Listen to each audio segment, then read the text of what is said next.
नमस्कार दोस्तों, welcome back to your own channel wealth saga. 24 of August 2021, 26 of August 2021 को है मंथली एक्सपायरी।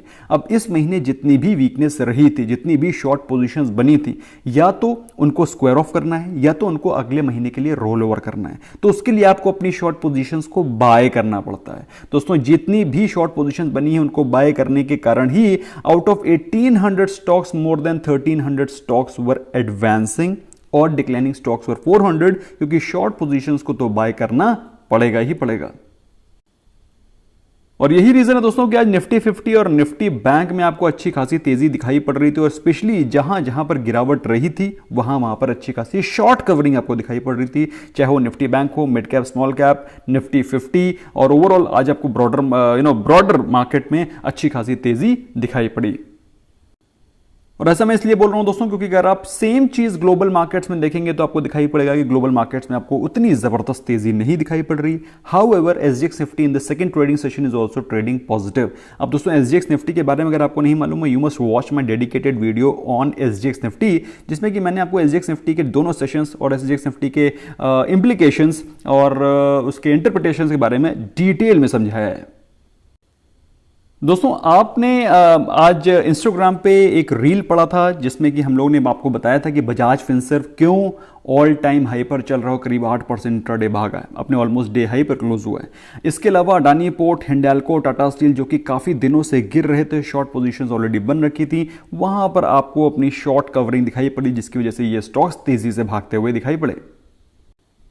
सो गिरावट कहां नहीं थी भाई, जहां पे तेजी बनी हुई थी वहां पर प्रॉफिट बुकिंग होगी, अपनी लॉन्ग पोजीशंस को लोग काटेंगे। अब वो कौन सी पोजीशंस थी भैया जहां पर काफी दिनों से तेजी बनी हुई थी? आईटी सेक्टर और एफएमसीजी सेक्टर के स्टॉक्स, ब्रिटानिया, नेस्ले, इन्फोसिस, इसके अलावा आईटी सेक्टर के स्टॉक्स में काफी दिनों से तेजी बनी हुई थी, थोड़ी सी प्रॉफिट बुकिंग होना लाजमी थी। And HDFC was among the top 4 losers of Nifty 50।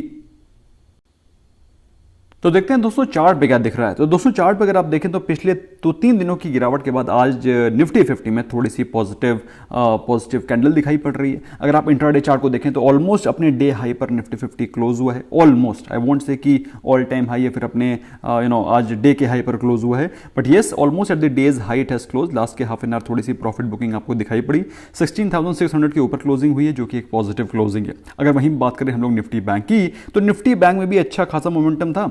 Starting में तकरीबन 1 घंटे थोड़ी सी वीकनेस रही थी, लेकिन उसके बाद जो शॉर्ट कवरिंग दिखाई पड़ी है उसके चलते आज निफ्टी बैंक ऑलमोस्ट अपने डे हाई पर क्लोज हुआ 35,680। तो दोस्तों, ये बताता है कि किस प्रकार की तेजी आज रही है निफ्टी बैंक में। अच्छी खासी शॉर्ट पोजीशंस कवर हुई हैं, और जो नहीं हुई हैं वो कल होंगी। अब मैं ऐसा क्यों बोल रहा हूं दोस्तों? ऐसा मैं इसलिए बोल रहा हूं क्योंकि अगर आप पुट कॉल रेशियो को देखें तो पुट कॉल रेशियो को दिखा रहा है 1.22, जो कि बताता है कि पुट राइटिंग अच्छी खासी हो रखी है।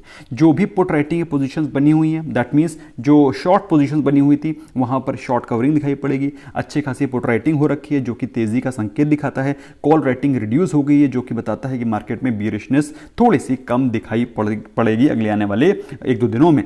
फिलहाल अगर हम लोग बात करें निफ्टी 50 की, तो वही आपको माजरा निफ्टी 50 में भी दिखाई पड़ रहा है।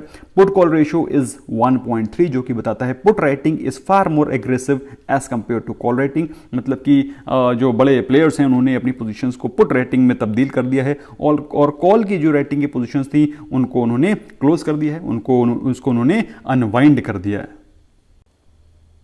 तो भाई लॉन्ग पोजीशंस हो गई हैं अनवाइंड, और यहां पर आप देख सकते हैं जो आई अपोलोजाइज, मैंने लॉन्ग पोजीशन बोल दिया, शॉर्ट पोजीशंस हो गई हैं अनवाइंड और लॉन्ग पोजीशंस क्रिएट होती हुई दिखाई पड़ रही हैं। अगर हम लोग देखें पुट राइटिंग की पोजीशन निफ्टी 50 और निफ्टी बैंक दोनों में बनी हुई है, तो इसके चलते कल मॉर्निंग में आपको पॉजिटिव मोमेंटम ही दिखाई पड़ेगा। You should be expecting a positive momentum tomorrow. तो दोस्तों, कौन सा वो स्टॉक है जिसमें कि हम लोग कल एक अच्छा मोमेंटम एक्सपेक्ट कर सकते हैं? दोस्तों, मेरे हिसाब से ऐसे तो कई सारे स्टॉक हैं मिड कैप और स्मॉल कैप इंडाइसेस के, जो स्मॉल कैप और मिड कैप के होने के बावजूद आज अच्छा खासा भाग रहे थे, क्योंकि उसमें अच्छी खासी शॉर्ट पोजीशन बनी हुई थी जो कि आज कवर हो रही थी, एंड सो ऑन। फिलहाल हम लोग दोस्तों आज बात करें उस स्टॉक के जो कि एक अच्छी वैल्यू बाय तो ही है ही, साथ में एक अच्छा फंडामेंटली गुड स्टॉक भी है। अगर हम लोग बात करें टाटा कॉफी की, दोस्तों ये स्टॉक जो पिछले करीब 15 दिनों से, 15 ट्रेडिंग सेशन से इसमें गिरावट दिखा रहा था। आप देख सकते हैं ऑलमोस्ट जुलाई एंड से इसमें आपको गिरावट दिखाई पड़ रही थी। Stock was trading at 240 plus.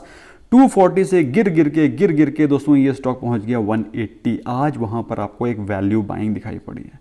अब दोस्तों मेरे हिसाब से ये स्टॉक आज 198 पे ट्रेड कर रहा है। सो इसमें क्या करना चाहिए भाई, यहां पर एक वैल्यू बाइंग अगर आप अपनी अप्रोच रखना चाहते हैं, I think it's a great value by. कल के दिन अगर आप इसमें सिर्फ मोमेंटम के लिए ट्रेड करना चाहते हैं तो भी एक बढ़िया बेट हो सकता है। दोस्तों इस स्टॉक के चार्ट को हम लोग इंट्राडे भी देखेंगे, लेकिन उससे पहले इसके कुछ फाइनेंशियल्स पे ध्यान देते हैं। भाई अगर इसके फाइनेंशियल्स को डिटेल में पढ़ना है, लिंक मैंने डिस्क्रिप्शन में डाल रखा है, you can go and access it. फिलहाल अगर हम लोग इसकी इन्वेस्टमेंट चेकलिस्ट को ऑब्जर्व करें दोस्तों, जैसा कि आपको मालूम है जब कभी भी मैं किसी भी स्टॉक के बारे में बातचीत करता हूं तो उसके एंट्री पॉइंट को लेकर के मैं बहुत स्पेसिफिक हूं। मतलब I don't like to buy over valued stock.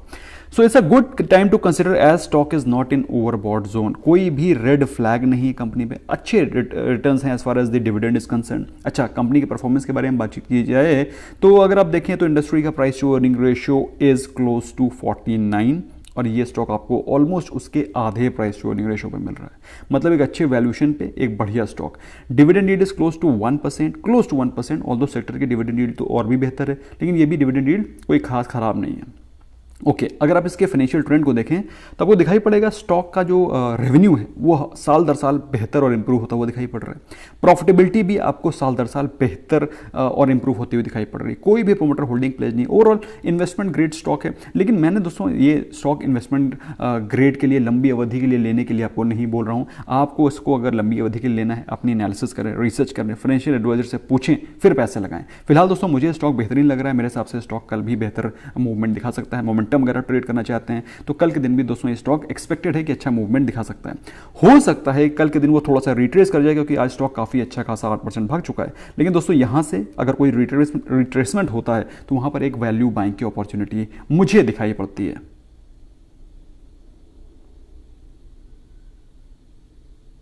तो दोस्तों कैसा लग रहा है आपको ये स्टॉक, मुझे कमेंट सेक्शन में डेफिनेटली बताएं। फिलहाल अगर आप इसके आज के दिन का मूवमेंट देखेंगे, स्टॉक मॉर्निंग से ही अच्छे खासे मोमेंटम में दिखाई पड़ रहा था। प्लस लास्ट में तकरीबन आधे एक घंटे इसमें अच्छा खासा वॉल्यूम के साथ फ्रेश बाइंग हुई है, जो कि बताता है भाई इस स्टॉक में लोग इंटरेस्टेड हैं। आप इंटरेस्टेड हैं कि नहीं मुझे कमेंट सेक्शन में डेफिनेटली बताइएगा। अदरवाइज सिंपल है भाई, इसको वॉच लिस्ट पे डालिए, ट्रैक करिए, देखिए इस प्रकार का जो मोमेंटम आपको फ्यूचर में किसी स्टॉक में दिखाई पड़ता है तो आप बाय कर सकते हैं। इसको एज अ एजुकेशनल या फिर लर्निंग पॉइंट ऑफ व्यू से वॉच लिस्ट पे डाल सकते हैं। फिलहाल दोस्तों बात करें आज के इंपॉर्टेंट मार्केट के गुड न्यूज़ के बारे में, तो government is likely to invest 32,000 plus crore in Delhi redevelopment of residential colony. तो इसमें रियल स्टेट के लिए पॉजिटिव न्यूज़ है, specially stocks like NBCC।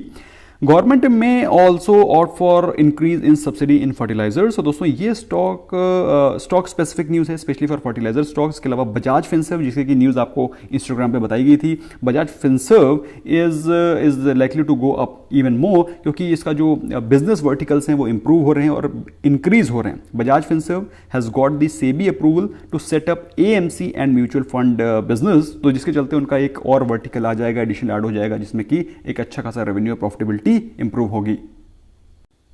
Negative news के बारे में बातचीत करते हैं। भाई कोई खास नेगेटिव न्यूज़ है नहीं, other than the small covid cases जो कि डेली आ रहे हैं। Other than that there was small stock specific news with respect to Maruti, जिसमें कि उनके चेयरमैन साहब ने बोला है कि जिस तरह की सिचुएशन चल रही है, इस समय माहौल चल रहा है मार्केट में, एंड द प्रेजेंट कंडीशन, कहीं पर सेमीकंडक्टर नहीं है, कहीं रॉ मटेरियल महंगे हो रहे हैं, मेटल के प्राइसेस बढ़ रहे हैं एंड सो ऑन। तो जो प्रेजेंट एनवायरमेंट है, that present condition is not conducive for car industry to clock double digit growth. तो कहने का मतलब क्या है, उन्होंने ये क्लियर कर दिया है भैया मारुति के शेयर होल्डर्स को कि अगर आप ये सोच रहे हैं कि बहुत बड़े बम्पर रिटर्न्स मिलेंगे या फिर मारुति में बहुत अच्छे प्रॉफिट्स आएंगे, with the given present scenario it is not possible. So दोस्तों अगर आप मारुति या फिर ऑटो सेक्टर में हैवी वेट हैं तो थोड़ा सा आप रिकंसिडर कर सकते हैं। एंड आई होप आपको वीडियो पसंद आया होगा। पसंद आया स्मैश करें like button and do let me know in the comment section how did you like the video, या फिर कुछ और भी क्वेश्चंस क्वेरीज हैं, you can always ask on our app और even in comment section. Thank you so very much, bye bye for now.